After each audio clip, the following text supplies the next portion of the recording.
जो बेस, जैसा देखो 11 में हमने क्या पढ़ा, जर्नल पढ़ा, फिर जर्नल से लेजर पे पोस्ट करना सीखा, सब्सिडरी बुक सीखा, याद है, कैश बुक था, फिर ट्रायल बैलेंस था, हाँ फिर वो पेटी कैश बुक वगैरह वो था, और फिर उसके बाद लास्ट जो चैप्टर था वो फाइनल अकाउंट था, ठीक है। और मैं तुम लोगों को ये भी बोला था कि जो 11th का लास्ट चैप्टर है वो 12th के लिए तुम्हारा पहला चैप्टर है, तो देखो वही एक चैप्टर है। सेम है, जो 11th में हमने फाइनल अकाउंट पढ़ा था, वहाँ पर जितने मार्क्स का वेटेज था यहाँ पर भी उतने मार्क्स का वेटेज है, समझ में आया। जैसे वहाँ पर 15 मार्क्स के लिए आता था, अभी भी 15 मार्क्स के लिए आएगा, अभी भी 15 मार्क्स के चैप्टर है, वेटेज है, इंपॉर्टेंट है, ठीक है।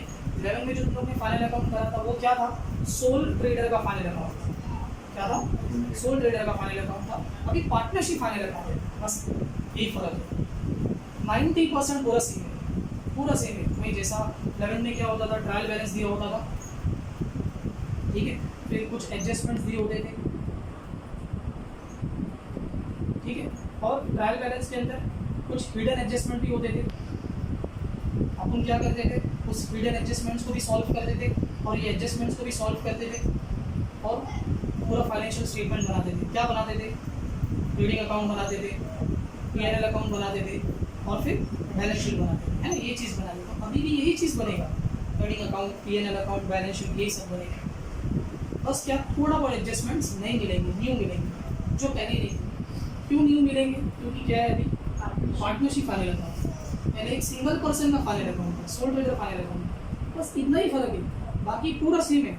वही ट्रायल बैलेंस अभी भी दिया होगा क्वेश्चन में, रिटर्न एडजस्टमेंट्स होगा तो होगा और वही एडजस्टमेंट्स होगा। ट्रायल बैलेंस का एक इफेक्ट होता है, एडजस्टमेंट्स का 2 इफेक्ट होता है, डबल इफेक्ट होता है। तो उससे अपने को क्या करना है, पूरा ये प्रिपेयर करना है और टैली करना है ना, यही करना था, अभी भी यही करना है, आया समझ में।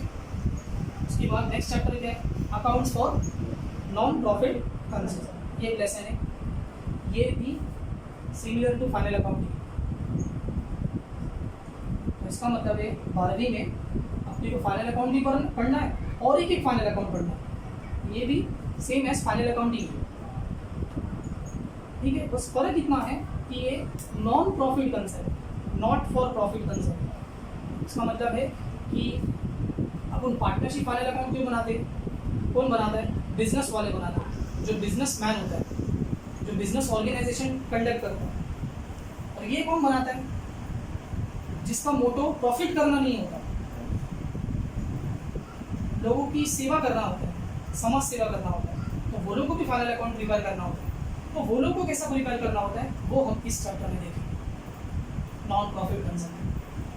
तो इसमें ट्रेडिंग P&L नहीं बनता है, क्योंकि ट्रेडिंग P&L कौन बनाता है, बिजनेस ऑर्गेनाइजेशन बनाता है। तो ये लोग का प्रॉफिट करना थोड़ी ना एम है, अब लोगों का प्रॉफिट करना ही एम नहीं है, तो लोग प्रॉफिट एंड लॉस भी नहीं बनाएंगे, कुछ और बनाएंगे ना।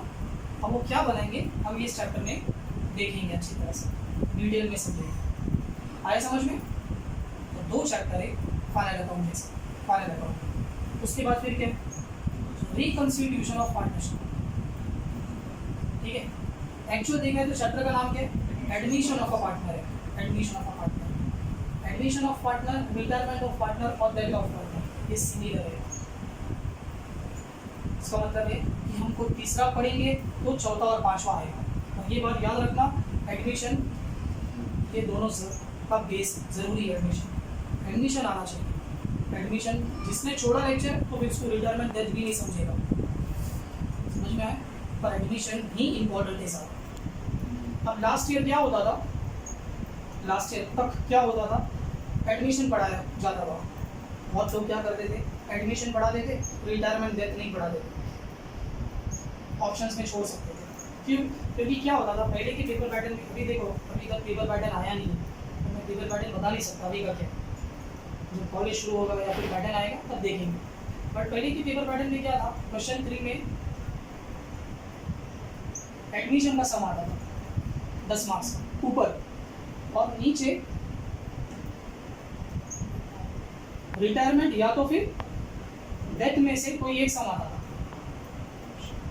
हाँ, नीचे वाले में क्वेश्चन 3 के नीचे में, ऊपर में एडमिशन के सम आता था कंफर्म, नीचे क्या होता था, रिटायरमेंट या तो फिर डेथ, इन दोनों में से कोई एक चैप्टर का सम आता था 10 मार्क्स का। तो बताओ कौन सा करना बेहतर है? इसलिए लोग क्या करते थे, एडमिशन अच्छे से कर लेते थे, ये चैप्टर को जाने ही देते, छोड़ देते ऐसा। और एडमिशन ज़रूरी भी है, ये दोनों चैप्टर के लिए एडमिशन आना चाहिए, समझ में आया? बट अभी कैसा अभी नहीं पता, फिर देखेंगे जब पैटर्न आ जाएगा तब देखेंगे क्या करना, ठीक है? तो एडमिशन आना बहुत ज़रूरी है, एडमिशन का ही बेसिक समझ में आया? अब देखो क्या है, एडमिशन ऑफ पार्टनर में क्या होता है, एक नया पार्टनर एडमिट होता है, ज्वाइन होता है। जैसे मान लो कि हम दोनों मिलकर बिजनेस कर रहे हैं, एक नया पार्टनर आना चाहता है या फिर हम उसको एडमिट करना चाहते हैं। क्यों करना चाहते हैं?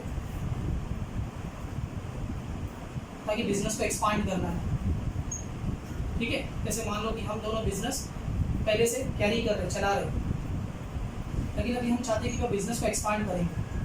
अब बिजनेस को एक्सपांड करने के लिए हम दोनों का दिमाग इतना नहीं यूज़ हो रहा है, मतलब यूज़ हो रहा है लेकिन और बंदों की ज़रूरत है, और एक पार्टनर की ज़रूरत है। इसलिए हमने क्या किया, एक पार्टनर से बात किया, मशवरा किया और उसको हमने एडमिट कर दिया। एडमिट करने के कई सारे रीजंस हैं, बिजनेस को एक्सपांड करना। अब जब नया पार्टनर आएगा थोड़ी ना उसको फ्री में लेकर आएंगे, क्या करेंगे, उसको बोलेंगे कि भाई तू भी अपना कैपिटल बिजनेस में लगा, ताकि क्या होगा, कैपिटल और बढ़ेगा बिजनेस में। तो ये सारे रीजंस हैं, ये सारी वजह है नए पार्टनर को लाने की, ठीक है? फिर उसके बाद क्या है, retirement of partner. Retirement of partner में क्या होता है, एक पार्टनर रिटायर हो जाता है। रिटायर हो जाता है मतलब निकल जाता है, और निकल गया ऐसा नहीं, वो जॉब्स में होता है। बिजनेस है, बिजनेस में हम अपने आप से अपनी मर्जी से निकलते हैं, ठीक है? और पार्टनर रिटायर हो गया। अब रिटायर होने के भी कई सारे रीज़न है। हो सकता है कि भाई बिजनेस में हम 3 मिलके बिजनेस कर रहे हैं और मेरे को तुम लोग से नहीं जम रहा है, तो निकल गया मैं, या तो मान लो कि कुछ डिस्प्यूट हो गया, कुछ मिसअंडरस्टैंडिंग हो गया, तो मैं निकल गया। तो ऐसे कई सारे रीज़न है पार्टनर का बाहर हो जाना, रिटायर हो जाना। उसके बाद फिर क्या है, death of a partner. Death मतलब क्या, हम 3 थे, 3 में से एक पार्टनर क्या हो गया, मर गया, चल बसा। तो तीनों में क्या होता है, रिकंस्टिट्यूशन होता है। क्या होता है, रिकंस्टिट्यूशन। रिकंस्टिट्यूशन का मतलब है दोबारा क्या हो रहा है, फॉर्म कॉन्स्टिट्यूट हो रहा है, नया बन रहा है, अकाउंटिंग ट्रीटमेंट में चेंजेस हो रहा है, बदलाव हो रहा है, ठीक है? इसलिए नाम रखा गया रिकंस्टिट्यूशन। तीनों में देखो रिकंस्टिट्यूशन, लेकिन चैप्टर अलग अलग है। चैप्टर का नाम ये है, एडमिशन, रिटायरमेंट, डेथ, ARD, ठीक है? समझ गया? थर्ड पढ़ेंगे तो फोर्थ और फिफ्थ हमको समझ में आएगा। आगे बढ़ते फिर 6 चैप्टर क्या है, डिसोल्यूशन ऑफ पार्टनरशिप। ये भी इम्पॉर्टेंट चैप्टर है, पार्टनरशिप, पार्टनर से रिलेटेड चैप्टर है, पार्टनरशिप बेस्ड। समझ में आया?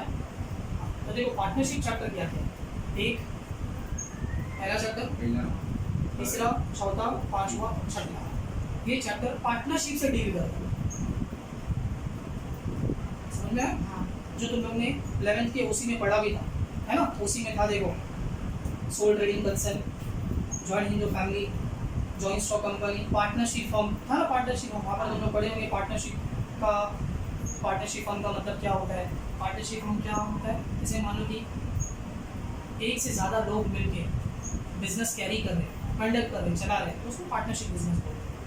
तो वहाँ पर क्या होता है, जो भी प्रॉफिट हुआ हम आपस में शेयर करें, लॉस हुआ तो भी आपस में बांटेंगे, शेयर करेंगे। रेशो होता है, वो हो सकता है इक्वली हो, क्या हो सकता है एक एग्रीड प्रोपोर्शन हो, वो डीड में लिखा है, एग्रीमेंट में लिखा है।